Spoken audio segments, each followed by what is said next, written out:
আজকে মানে এরকম একটা পরিস্থিতিতে ইউনূস সাহেবকে কেন আসতে হলো, আপনি যদি উল্টা দিক থেকে আসেন, বা 111 কেন এসেছিল, ঠিক আছে, এই ফেলগুলা কোথায়? ফেলগুলা হচ্ছে আমাদের রাজনীতি ব্যর্থ হয়েছে, ইনস্টিটিউশনালি রাজনীতি ওয়ার্ক করতে পারেনি, যেখানে ওয়ার্ক করতে পারেনি সেখানে একটা বিরাজনীতি অরাজনীতি এসে দাঁড়িয়ে গেছে, ঠিক আছে। এই গণ অভ্যুত্থানও তাই। ধরা যাক শেখ হাসিনা যদি শেষ টার্মে ইলেকশনটা একটা মোটামুটি ইলেকশন দিত, বিএনপি 100 সিট নিয়ে আসতো, তাহলে কি এই পরিস্থিতি হতো? এই পরিস্থিতি হইতো না, ঠিক আছে। তাহলে আমাদেরকে বুঝতে হবে, খালি ইউনূস সাহেবকে টার্গেট করলে হবে না, এটা বুঝতে হবে যে আমাদের রাজনৈতিক দলগুলো প্রাতিষ্ঠানিকভাবে ব্যর্থ হয়েছে, ব্যর্থতার ফসল হিসেবে এই জাতিকে খেসারত দিতে হয়েছে। তারা নিজেরাও এর মধ্যে পানিশড হয়েছেন, এক একটা খেসারতের পরে সবাই পানিশড হয়েছে, বিএনপি হয়েছে, আওয়ামী লীগ হয়েছে, নানা সময় হচ্ছে। এবং আমি মান্না ভাইয়ের এক সময় বায়োগ্রাফিক্যাল ইন্টারভিউ করছিলাম, উনি একটা খুব সুন্দর কথা বলেছিলেন যে আপনি এখন আমরা গুম খুম নিয়ে কথা বলছিলাম, তো উনি বলছেন যে কিবরিয়া ওই 74 সালেও কিন্তু একই ঘটনাই ঘটতো, মিছিল নিয়ে যাচ্ছি, পিছন থেকে দুইটা নাই তুলে নিয়ে চলে গেছে, নাই তো নাই আর কি, আর খুঁজে পাওয়া যায় নাই।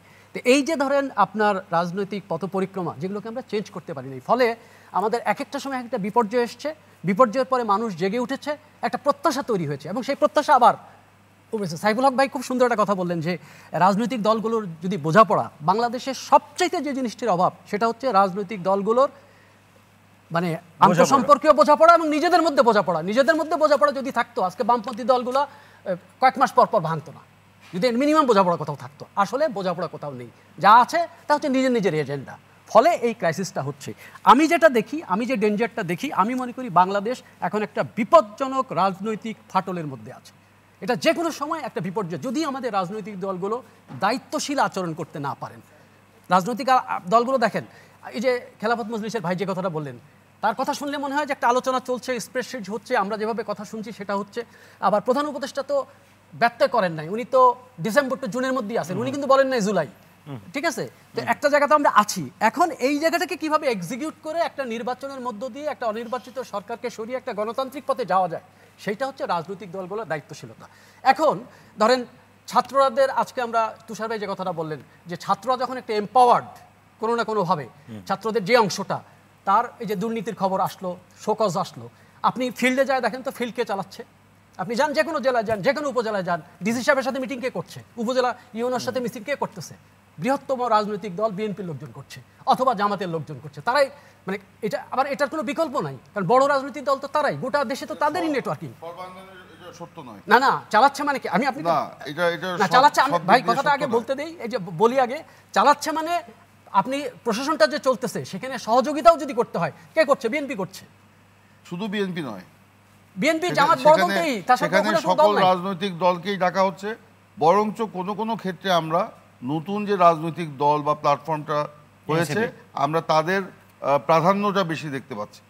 সেটা ধরেন রাজনৈতিক দলগুলো আপনারা পরস্পরের বিরুদ্ধে লড়াই সংগ্রাম, এটা তো থাকবেই, এটা আবার ঠিক বললেন না, এটা তো থাকবেই। লড়াইয়ের কারণে বা এই যে প্রতিহিংসার কারণে, প্রতিহিংসা না, প্রতিযোগিতা, রাজনৈতিক প্রতিযোগিতা, যা দেখছি সেটাই বাস্তবতা।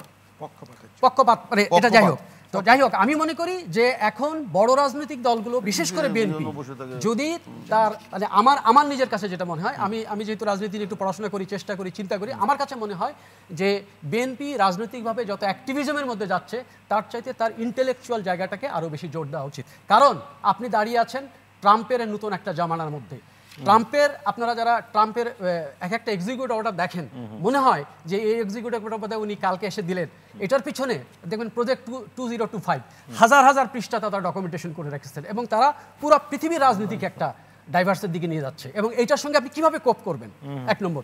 দুই নম্বর, আমাদের এখানে এই অভ্যুত্থানের মধ্য দিয়ে আরেকটা ঘটনা ঘটেছে, সেটা হচ্ছে আমাদের তরুণ প্রজন্মের একটা মাইন্ডসেট চেঞ্জ আসছে। সেই মাইন্ডসেটটা আমাদের পুরাতন রাজনৈতিক দলের লোকজন বুঝতে পারছে কি পারছে না, সেটা নিয়ে আমার ব্যক্তিগত সংশয় আছে। 4.5 কোটি নতুন ভোটার আসছে, যারা জীবনে কোনোদিন ভোট দেয় নেই, তারা কাকে ভোট দিবে, তারা কি চিন্তা করছে, এটা কিন্তু আমাদের মাইন্ডসেটের মধ্যে খুব একটা নাই। সুতরাং অনেকগুলো চ্যালেঞ্জ আসছে, ভোট হলেও অনেকগুলো চ্যালেঞ্জ আসছে। সুতরাং আপনি যদি গণতান্ত্রিক পথে উত্তরণ করতে যান, নির্বাচন তো অবশ্যই দরকার, কিন্তু নির্বাচনের পরে কি হবে? যে সরকার আসবে সে কি সেফগার্ড তৈরি করলে সে আগের মতো ফ্যাসিবাদী হবে না, সেটাও তো একটা এই জুলাইয়ের আকাঙ্ক্ষা। ধন্যবাদ।